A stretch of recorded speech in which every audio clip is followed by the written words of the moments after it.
Tonight on News 3 New Mexico, international travel opens back up for the country.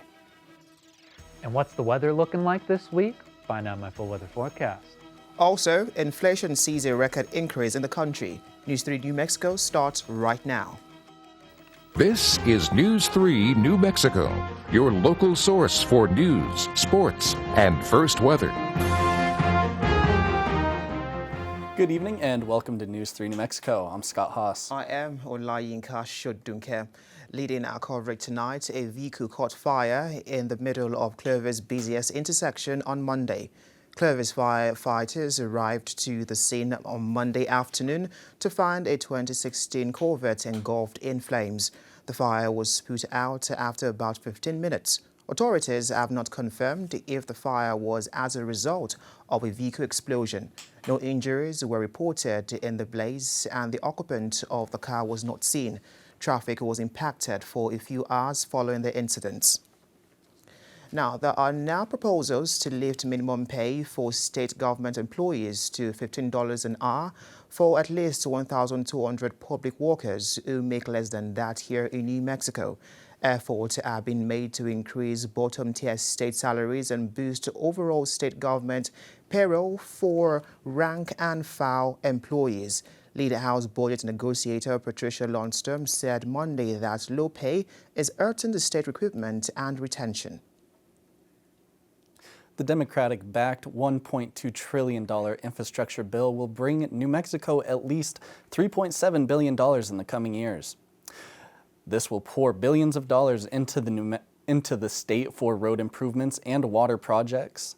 New Mexico's share of the spending bill will include money for highway improvement and $225 million for bridge replacements and repairs over 5 years. It also includes a budget to provide broadband coverage, water infrastructure projects, and public transportation options. There's also an expected $38 million to protect against wildfires and $13 million to prevent cyber attacks. While Democrats in the state support this, Yvette Harrell raised concerns that the spending package will lead to more inflation and worsen supply chain problems. President Joe Biden is expected to sign this legislation soon. The Democratic senators and representatives also promoted the $1.75 trillion Build Back Better Act, which is a second piece of legislation. Congress is expected to take up that bill later in the month. Advocates for alternatives to mass incarceration in New Mexico warn of harmful outcomes in a public safety initiative from the governor. The initiative aims at reducing crime and violence after a record number of homicides in Albuquerque. The governor is advocating for a $100 million effort to hire new law enforcement officers statewide and create new standards for release among people accused of certain crimes. The New Mexico Safe Coalition warned legislators that proposals could increase the number of people held in county jails who are prone to catching COVID-19 and might hurt minority communities. Legislators have outlined a list of criminal justice proposals that also seek to reduce gun violence through social programs. Voters in 2016 approved an amendment that ended bail based on money for defendants who are poor. Man, I was getting a little choked up. I was just so excited about this weather toss, Owen. We need to, do some breath retention for you. We need to go start working out, maybe visit the local Y. But anyway, I'm taking up some time here. Let's go to the maps. We need to talk about weather. Look at this weather over here. What's even going on this? You probably know, as a discerning weather fan, that this is the wind map here. And we're getting some 10 to 20 mile per hour winds here across the state due to a cold front that is coming down to our lovely little southwestern state here. And these winds will keep up from today unto Thursday. And then around Friday and through the weekend, things are going to be warming up. So don't worry, you're still going to get plenty of time and fun in the sunshine. Anyway, let me send you back with Olayinka and Scott at the desk. Many thanks, Owen. Now, a man who allegedly led Chaves County Sheriff's deputies on a pursuit in September has pleaded not guilty to 3 criminal counts. According to court records, 33-year-old Joseph Ponce of Roswell pleaded not guilty to 1 count each of fleeing a law enforcement officer, resisting and evading or obstructing an officer while driving with a suspended license. Ponce reportedly led deputies on a high-speed chase on the evening of September the 9th when he refused to stop during an attempted traffic stop and later attempted to flee from deputies on foot. Once deputies caught up to Ponce, he allegedly failed to comply and was placed under arrest. Inflicted gunshot wound in Las Cruces after police said he carjacked an off-duty police officer on Tuesday morning. The city said that the incident began on Interstate 25 south of Las Cruces when an off-duty Las Cruces officer stopped to assist a single-car accident. According to the release, the male driver exited the vehicle and threatened the officer with a large kitchen knife. The man then stole the police officer's personal vehicle, which included the officer's vest and duty belts in the trunk. During pursuit, officers tracked the stolen vehicle west on Amador Avenue, where the suspect crashed into the Messier Valley Leadership Academy. The release also stated that upon investigation, the suspect suffered one single self-inflicted gunshot wound and succumbed to his injury. A report shows the state has made progress in improving access to computer science education, but is struggling in some areas. According to the report, 44% of public high schools offered a computer science course during the 2020-2021 school year, compared to 32% in the school year prior. In southeast New Mexico, 17 out of the region's 33 school districts do not offer computer science classes. Some of these districts include Jal Public Schools, Artesia Public Schools, and Tularosa Municipal Schools. In suburban areas, 50% of students have access to computer science classes. That number drops to 46% in urban areas, 43% in rural areas, and 38% in towns. There's almost 3,000 job openings for computer science position in New Mexico each month. The Eastern New Mexico University Chamber and Swanee Singers plan to tour central New Mexico. They are set to perform at the Monte Vista Christian Church, the University of New Mexico, and several high schools in the Albuquerque and Santa Fe area, November 14th to the 17th. Jason Polk, the director of choral activities at ENMU, stated he's thrilled the Chamber Singers and Swanee Singers get to tour again for the first time since 2019. The ENMU Chamber Singers kick off the tour Sunday evening at 7 at the Monte Vista Christian Church in Albuquerque, followed by a reception sponsored by the ENMU Alumni Association. The groups will give a free concert at noon November 17th at the Rotunda, located in Santa Fe, to conclude the tour. For more information, call 575-562-2373. Well, that is all the news we have for you right now, but please stay tuned and we will have Owen with his full weather break. But first, here is a look at the financial market.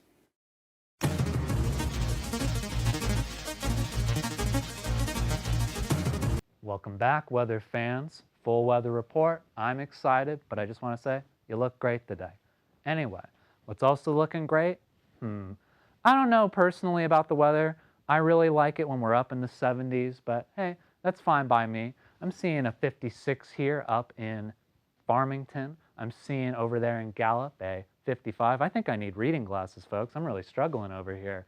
And over in the Central Mountains, 54 in Santa Fe, 59 in Albuquerque, and hey, down in the Southeast Plains, we've got 64 in Clovis, 62 in Portales, and 71 in Roswell. I can still make out general shapes. It's going to be all right. We're going to make it through this weather report. Hey, it's bigger over here. Little movie magic there for you, folks. Shouldn't let you in on that. So, looking up for tonight's lows, we can see 32 in Farmington, 23 in Gallup. Over there in the Central Mountains, we see 31 in Santa Fe and 38 in Albuquerque. Let's check out our hometown here. 36 in Clovis, 35 in Portales. Let's see, Roswell, 40. Hey, always higher. Not too bad on nights like this that are a little chilly. Checking out tomorrow's highs. Whoa, 59 is the high for Farmington tomorrow. What a high that is. 61 in Gallup, 59 in Santa Fe, 63 in Albuquerque, and down yonder, 66 in Clovis, 67 in Portales, and 73 in Roswell. I was telling you folks, cold front. It's going to be a little brisk for the next couple of days. But onward into the future. Checking out Carlsbad for a 7-day weather report, we can see that, as I said, around Thursday, Friday, we're going to see things evening out a little bit here, 72 and 71. It's going to be a nice sunny weekend there with a 76 on Saturday and a 73 on Sunday. I don't mean to step on your toes, Scott. I feel like I'm invading on your territory here, but hey, things can change. Seems that's all my maps, but hey, Yeah, but there's a last weather report. Don't worry, folks. yeah, but definitely, I'm not excited about looking at cold weather right now. But okay, I think I'll just try to agree with it. I have a choice, right? Adapt, overcome, Okay. buy a sweater. I bet you look great in a sweater. I've never seen you in one. Okay, you see me one very soon. All right, perfect. Yeah. All right, well, I think that is all the news and weather we have for right now, but we'll be right back after this short break. Welcome back. Taking a look at national news right now, the U.S. reopened to many vaccinated international travelers on Monday. This allows families and friends to reunite for the first time since the pandemic began and offers a boost to travel industry that was hurt by the pandemic. The restrictions closed the country to millions of people for 20 months. American citizens and permanent residents were always allowed to enter the country, but travel was banned and grounded to tourists. Travelers must have proof of vaccination and a negative COVID-19 test.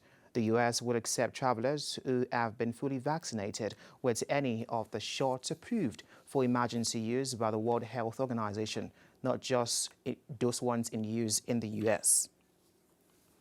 Authorities believe emergency plans for the Astroworld Music Festival did not include protocols for dangerous crowd surges. On Friday night, 8 people died at the Houston Music Festival.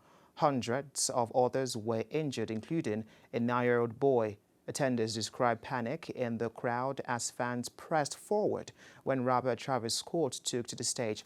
Authorities continue a criminal investigation at the concert area. Lawsuits have already been filed accusing organizers of failing to take simple crowd control steps. Concert promoter Live Nation says it has given authorities all footages from the surveillance cameras. Inflation numbers for October are out from the Bureau of Labor Statistics. Prices in the country have risen 6.2% over the past 12 months. This comes as the biggest increase since 31 years ago in 1990. The overall price index rose 0.9% in October alone, more than what economists were expecting. The Portales School Board met Monday night to go over important tasks. Marilyn Upchurch has more information. The Portales Municipal School Board had a work session Monday night. Some topics included teachers' medical insurance, where the district would pay 70% in medical insurance premiums for employees. Another task, the school board continued its discussion of the proposed social studies standards that the state is adopting later this month. The Portales School Board expressed concerns and came up with their responses to the standards at the meeting. There's a hearing on the 12th. They're accepting comments until the 12th. And so the school board tonight worked on their comments on those and changes that they would like to see in the new state standards for social studies. It was some things that needed to be changed, I think, just to meet some of the community standards and expectations from the community. So we wanted the state to understand that there were some things that were kind of objectionable. And so we wanted to make sure that we're heard about some of those things. To make sure that the state doesn't go overboard in some of the things that they're requiring, and make sure that what we're requiring as facts, as standards are facts and not just opinions. And some of those, we felt like were opinions that probably shouldn't be standards that we're teaching to students. And those opinions can come from assignments and research and things like that. Also present at the meeting was Braden Fraze, who was voted in on November 2nd as District 4 School Board member. I'm able to serve my community in a way that I feel I've grown up with family members and other mentors who have been a part of the school system, and I feel like that has given me an ability to help serve this community.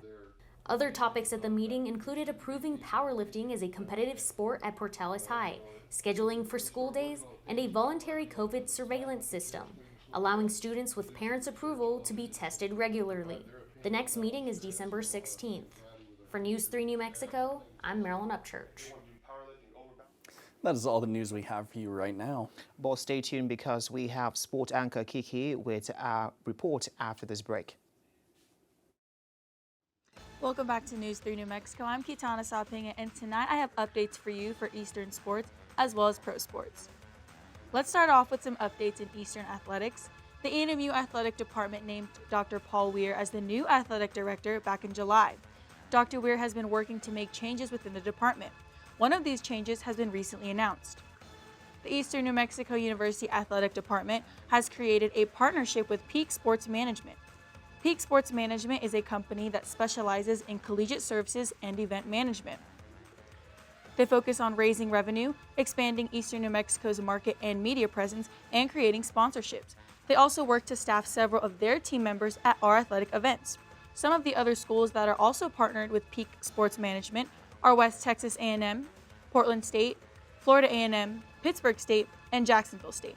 The goal of this partnership is to oversee multimedia rights and enhance the Eastern New Mexico Athletics marketing brand. Dr. Weir said, "This is the first partnership of its kind in our school's history.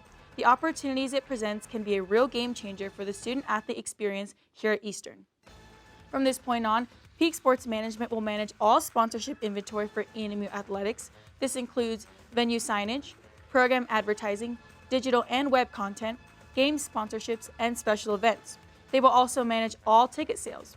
This agreement between Eastern New Mexico University Athletics and Peak Sports Management is set to increase finances each year as well as provide benefits for each party. As a student athlete myself, I have to say I'm looking forward to seeing the changes that Peak Sports has promised. As fall sports of Eastern New Mexico are wrapping up, winter sports have begun. Greyhound women's basketball has already played 3 games in their preseason, which have all been exhibition matchups. Most recently, the Hounds took on Northern New Mexico College, a junior college from Espanola, New Mexico. I'll give you a quick recap of what went down in Greyhound Arena on Saturday night. Within the first 3 minutes of the game, we saw 7 points from Natalie Stice and 2 layups from Nini Amand and Kamira Decker, putting the Hounds up 11-0. They closed out the first quarter with a 19-7 lead. Coming out of the second quarter, Northern New Mexico fought to even out the score 21-21. However, the Hounds answered back in the third quarter with a 12-3 streak, earning back a lead of 42-32. After a forced turnover from Bella Stone, Eastern ended the third quarter up 55-36. In the final quarter, each team went back and forth at the hoop, but Eastern remained ahead with 64 points to 43. With just 7 minutes left in the game, Eastern went on a 14-2 run and forced 6 turnovers. Eastern marked its first victory of their season with a final score of 78-45. The Hounds are heading to Silver City this weekend to take on Fort Lewis College in an LSC RMAC Conference Challenge. On to some pro sports. The Las Vegas Raiders have been making headlines recently because just within 7 days, another one of the Raiders has been let go. Damon Arnett, a cornerback who has been cut from the team due to a video that went viral of him holding guns and threatening to kill someone. Arnett was another first-round draft pick in 2020 from Ohio State. As a Raider, he'd only participated in 13 games over the course of 2 seasons. Raiders general manager Mike Mayock said, "We spent significant time, effort, and resources trying to help him in all facets of his life. There have been a series of bad decisions over the last year or so, but we cannot stand for the video of Damon with a gun threatening to take a life." This means the Raiders no longer have their top 2 draft picks from 2020, as Henry Ruggs was released last week after receiving a DUI and killing a woman and her dog. Mayock also said, "We just lost Ruggs and Arnett, our first 2 round picks in the period of 7 days. Am I sick to my stomach right now on all levels? Yes." Mayock added that there was an initial concern for Arnett when he was first drafted and that the team took a lot of time trying to understand his behavior. Mayock and the team took the risk anyways, and he takes full responsibility for not being more careful. Arnett has yet to release a statement. Let's end with a quick update on Eastern's fall sports as they head into postseason. Greyhound soccer finished their season last week with an overtime draw against UT Tyler. The final score was 1-1. Unfortunately, the Hounds did not make the Lone Star Conference tournament, so now they look forward to offseason. Their final record was 2-14-2. Greyhound Football beat North American University last week, which brought their overall record to 4-6. Their final regular season game is this Saturday at Texas A&M Commerce at 3 p.m. So far, there has not been any talk of postseason or of a bowl game. But stay tuned, and next week I'll have an update for you. Greyhound Volleyball went 0-2 last weekend against Lubbock Christian and Angelo State. They lost in 4 sets each game and have put their conference record to 6-9. This weekend is crucial for the Hounds because all they need is one win and they are set for the Lone Star Conference Tournament, which begins next Tuesday. The Hounds play Dallas Baptist on Friday at 6 p.m. and Texas Women's University on Saturday at 12 p.m. It is also their senior night on Saturday, and the Hounds only have 2 seniors, Jasmine Gannon and Ray Sapiga. Gannon is a 5th-year senior who came back after not playing last season due to COVID. In her time at Eastern, Gannon has received All LSC First Team, LSC All Academic Team, LSC All Tournament Team, and LSC Commissioner's Honor Roll from Fall 2018 to Spring 2021. Gannon is 4th in the Eastern record books for reaching the 1,000 career kill mark. She currently has 1,142 career kills. Ray Sapiga is a senior in the classroom but a junior on the court, as she too missed last season due to COVID. In her time at Eastern, she has been on the LSC Commissioner's Honor Roll from Spring 2018 to Fall 2019. She was recently named Setter of the Week for Lone Star Conference. She is 3rd in the conference for aces and 16th for assists, and she too surpassed 1,000 career assists as she is currently at 1,307. Both seniors have been key players on the Greyhound roster, and there will be big shoes to fill next season.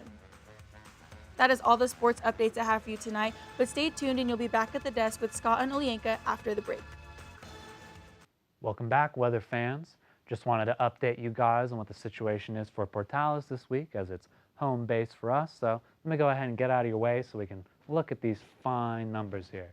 So, looks like it's going to be a cold Thursday and Friday, but things are going to heat up a little bit for this Saturday and then dip back down again for Sunday. I think we're really starting to feel winter here, folks. Looks like it's going to be pretty cloudy throughout the week too. So yeah, I think the tan setting is over. I think the time for running outside is over, and well, winter comes. Thank you very much, Owen.